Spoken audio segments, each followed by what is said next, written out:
तो भोली भाली जनता को ये नहीं पता है कि बहन जी ने अभी तक किया क्या है समाज के लिए। बहन जी ने अगर कुछ करना ही होता तो अभी तक एक अपना न्यूज़ चैनल खोल देती ताकि आपको अपनी बात रखने का मौका मिलता। और वो इसलिए भी नहीं है क्योंकि वो कभी खुद ही नहीं चाहती है कि हमारी कोई बात भी रखे। हमें जो चाहिए वो उनको मिल रहा है। और चाहिए क्या है आप ही मुझसे सुनिए। थोड़ा सा कैमरा इधर ले आओ मेरे भाई। देखो मेरे भाई, उनको चाहिए क्या है? उनको चाहिए था पैसा। और पैसा किस कदर, मैं जनता भी सुन ले।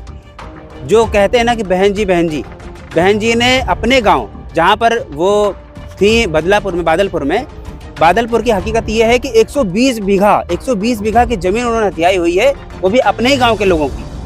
आनंद साहब अभी कुछ दिन पहले बयान एक आया था, नहीं जानते कौन चंद्रशेखर? मुझसे पूछा गया चंद्रशेखर कौन चंद्रशेखर? अबे तुम चंद्रशेखर भाई को नहीं जानते। दुनिया थूक देगी तुम पे तो डूब मरोगे। बसपा का अस्त हो रहा है, ये आप समझे। वो इस वजह से भी हो रहा है क्योंकि बहन जी ने जो काम करना था वो मुद्दों पे काम नहीं करा है। और आकाश आनंद जी से भी अनुरोध है, विनम्र आग्रह है कि आप अपने अंडे में ही रहिए, बाहर निकलेंगे तो परेशानी होगी। मेरे साथ हैं भीम आर्मी के पूर्व जिलाध्यक्ष अरविंद अवतार जी, जो समाज में लगातार कई सालों से बहुजनों के लिए आवाज उठा रहे हैं और काम कर रहे हैं। इनसे हम जानते हैं कि ये मायावती और आकाश आनंद के बारे में क्या सोचते हैं। अरविंद जी, शुरुआत करिए कि आप मायावती जी के बारे में क्या सोचते हैं, आपका नजरिया क्या है उनके प्रति? मेरा नजरिया आप बाद में पूछे। समाज का नजरिया ये है कि वोट मतलब हाथी और हाथी मतलब बहन जी। और बहन जी का मतलब लोगों ने समझा नहीं। मैंने कभी बहन जी के लिए कुछ गलत नहीं कहा। और अगर आप ये पूछना चाह रहे हैं क्योंकि नगीना विधानसभा में चुनाव है और चुनाव में इस बार कुछ नया होने वाला है। और उस नए का कारण भी है, मैं आपको साफ साफ बता दूं। क्योंकि बहन जी ने अभी तक के जो किया है वो इस कदर है कि जनता से पूछेंगे तो बहन जी क्यों, तो बोले बहन जी बहुत अच्छी हैं, बहुत ही हमारी बहन जी हैं, बहुत प्यारी हैं और समाज की दुलारी हैं, आयरन लेडी हैं, इसलिए हम वोट दे रहे हैं। और उस भोली भाली जनता को ये नहीं पता है कि बहन जी ने अभी तक किया क्या है समाज के लिए। बहन जी ने अगर कुछ करना ही होता तो अभी तक एक अपना न्यूज़ चैनल खोल देती ताकि आपको अपनी बात रखने का मौका मिलता। और वो इसलिए भी नहीं है क्योंकि वो कभी खुद ही नहीं चाहती है कि हमारी कोई बात भी रखे। हमें जो चाहिए वो उनको मिल रहा है। और चाहिए क्या है आप ही मुझसे सुनिए। थोड़ा सा कैमरा इधर ले आओ मेरे भाई। देखो मेरे भाई, उनको चाहिए क्या है? उनको चाहिए था पैसा। और पैसा किस कदर, मैं जनता भी सुन ले।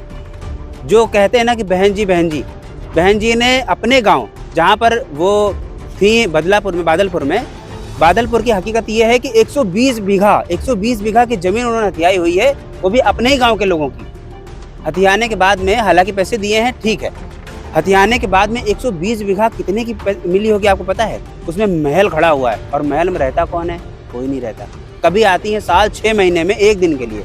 अब आप ये समझे, हमारे समाज की एक लेडी जिसको हमने सर पे बिठा रखा है, हम जिसको सोचते हैं कि बहन जी जीतेंगे तो हम जीतेंगे, जिसको उनकी जीत हम अपनी जीत समझते थे अभी तक के, उन्होंने समाज में ना करके अपने लिए 120 बीघा की जमीन में महल खड़ा किया और हेलीपैड बना रखे हैं, हेलीकॉप्टर्स पहुंचते हैं। वही हालात यहाँ पर लखनऊ के हैं क्योंकि मैं लखनऊ का वासी हूँ। लखनऊ के माल एवेन्यू में जब उनसे सरकारी बंगला खाली करने को कहा गया तो उसमें हालात ये हुए कि बंगला खाली करने के नाम पर उन्होंने कुछ और बोल दिया कि माननीय कांशीराम साहब का ये म्यूजियम है और मान्यवर कांशीराम साहब के लिए इन्होंने छोड़ रखा है।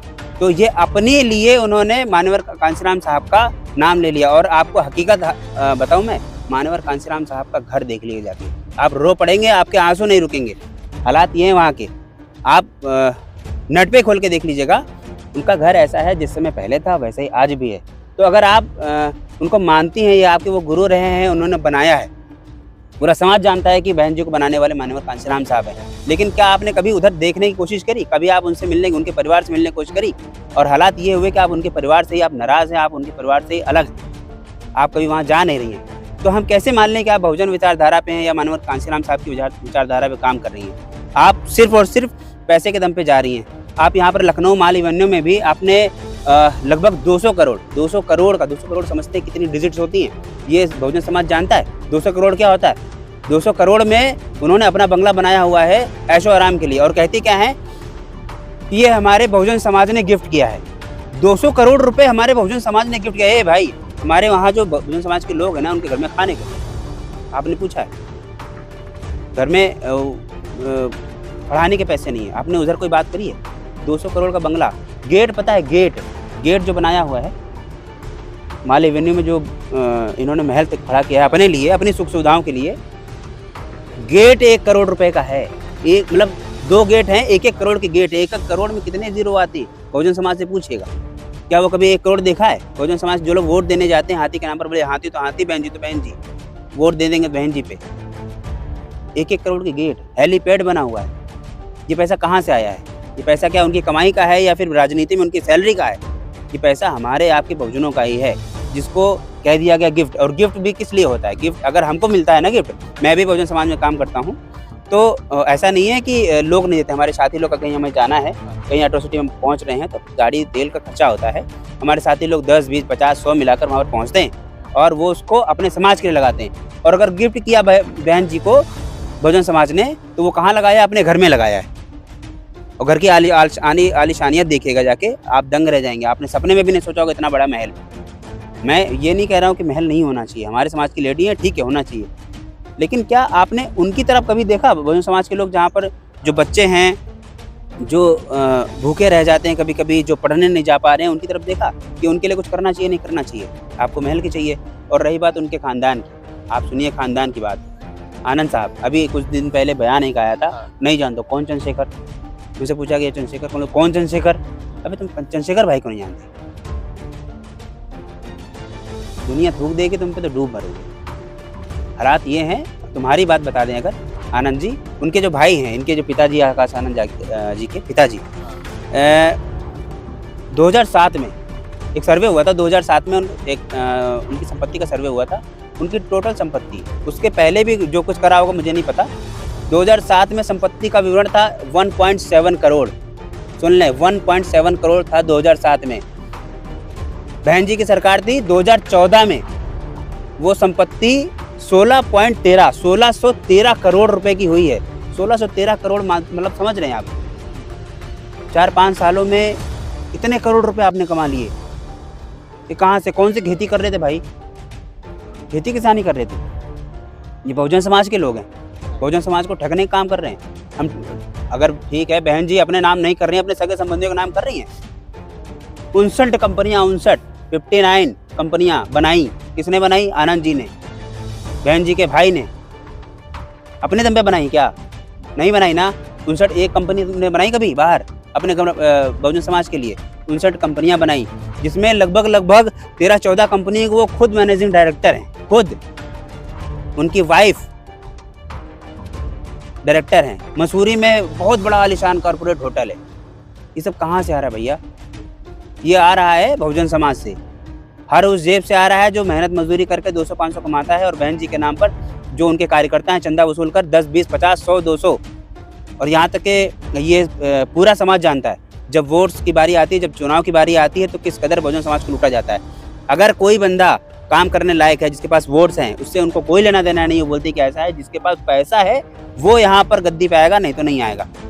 ये लखनऊ की भी हालात ये हैं कि मोहान विधानसभा में एक साहब थे, मैं नाम नहीं लेना चाहता हूँ, वो बहुत अच्छे कार्यकर्ता और उनके पास बहुत सारे वोट थे, लेकिन हालात ये हुए कि उनको टिकट देने के बाद में एक बंदा लेके आता है 4 करोड़ रुपए, हमें टिकट दे दीजिए, और अगले दिन शाम को मालूम चलता है कि उनको हटा के दूसरे 4 करोड़ वाले को क्लियर कर दिया गया। ये है बहन जी, ये है उनकी नीयत। अगर आपको पैसों को ही तवज्जो देना है तो ठीक है, आप बीजेपी में ही चले जाओ, ज़्यादा बेहतर है। और लोग भी जानते हैं कि बहन जी क्यों नहीं कर रही हैं।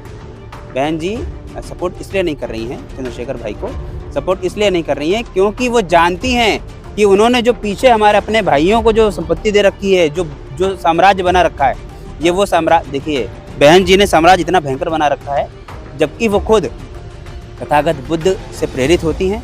कहा जाता है कि तथागत बुद्ध ने, गौतम बुद्ध ने, जिन्होंने समता समानता का संदेश दिया, उन्होंने आधी रात को अपनी संपत्ति और अपना साम्राज्य छोड़कर जंगल में चल दिए थे और ज्ञान प्राप्त करने के लिए। और उन्हीं को मानने वाले हमारे लोग हैं, जिनको हम बहन जी बोलते हैं। उन्होंने क्या किया है कि सारे समाज को लूटकर अपने लिए संपत्ति खड़ी कर रखी है।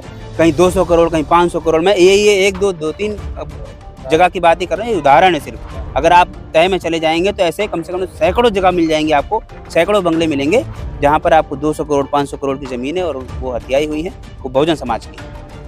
तो ये सच्चाई है। और ये देखिए सच्चाई बहुत दिन चुपती नहीं है। बसपा का अस्त हो रहा है, ये आप समझें। वो इस वजह से भी हो रहा है क्योंकि बहन जी ने जो काम करना था वो मुद्दों पे काम नहीं करा है, और ये पूरा समाज जानता है। और अगर नगीना विधानसभा की बात करें, अगर वहाँ भी आने वाले दिनों में अगर कुछ नया देखना है तो इस जनता को नयापन दिखाना पड़ेगा और उसकी सच्चाई तह तक जाना पड़ेगा। तो हालात ये हैं कि बहन जी भी बाहर निकलती नहीं है। एक बहुत छोटी सी कहावत है ना कि बहन जी के लिए है, मैं बता रहा हूँ अभी, मुझे भी याद नहीं आ रहा है। बहन जी के लिए खैर कोई नहीं। बहन जी से बहुत उम्मीदें लोगों ने लगा रखी थी, लेकिन अब नहीं चलेगा। जब उन्होंने पूरी तरीके से कह रखा है और वो जानती भी हैं कि जिस दिन वो बाहर आना चालू कर देंगे, बीजेपी के बारे में बोल देंगे, तो उनकी संपत्ति की जांच हो जाएगी और उसी दिन से वो उनका जो महल है वो डगमगा जाएगा। तो इसलिए वो चुप हैं, वो चुप ही रहेंगी। तो आप चुप हैं, कोई परेशानी, आप चुप रहिए, लेकिन जहाँ जनता जा रही है उसको जाने दीजिए। आप परेशान मत होइए। जनता हमारी है और जनता को जहाँ पर सुख मिलेगा, जहाँ पर उसको चैन मिलेगा, जहाँ पर सुविधा मिलेगी, वहाँ वो जाएगी ही जाएगी। और आकाश आनंद जी से भी अनुरोध है, विनम्र आग्रह है कि आप अपने अंडे में ही रहिए। बाहर निकलेंगे तो परेशानी होगी। जिस हिसाब से आपने टुगुर टुगुर बोला वो बहुत अच्छा नहीं था। समाज जानता है कि कौन काम करता है, कौन काम नहीं करता। चांदी के चम्मच से आपने खीरे खाई हैं उसमें पैदा होते ही, तो आपको झोपड़ी की परेशानी आपको पता नहीं है। जब आप झोपड़ी में जाएंगे, जब आप लोगों के बीच में आएंगे, तब आपको लगेगा कि हमारा ये बहुजन समाज है का। तो आपसे आपका ही बहुत बहुत धन्यवाद है, इसलिए क्योंकि आप हमारी बात रखने के लिए आए हैं। और आगे आने वाले दिनों में नगीना के लिए ये है कि बहुत कुछ नया होने वाला है, लोग देखेंगे। और सिर्फ नगीना की बात नहीं करें, ये लगभग पूरे उत्तर प्रदेश और देश में कुछ नया होने वाला है और होगा। अरविंद जी बहुत बहुत शुक्रिया आपका। मेरे साथ हैं भीम आर्मी के कद्दावर नेता अरविंद अवतार जी। इन्होंने मायावती और आकाश आनंद के बारे में तमाम बातें कही। वो बातें आपको कैसी लगी कमेंट सेक्शन में हमें ज़रूर बताइएगा। मेरा नाम है अर्नब, बहुत बहुत शुक्रिया। इस वीडियो को ज़्यादा से ज़्यादा शेयर ज़रूर करिए।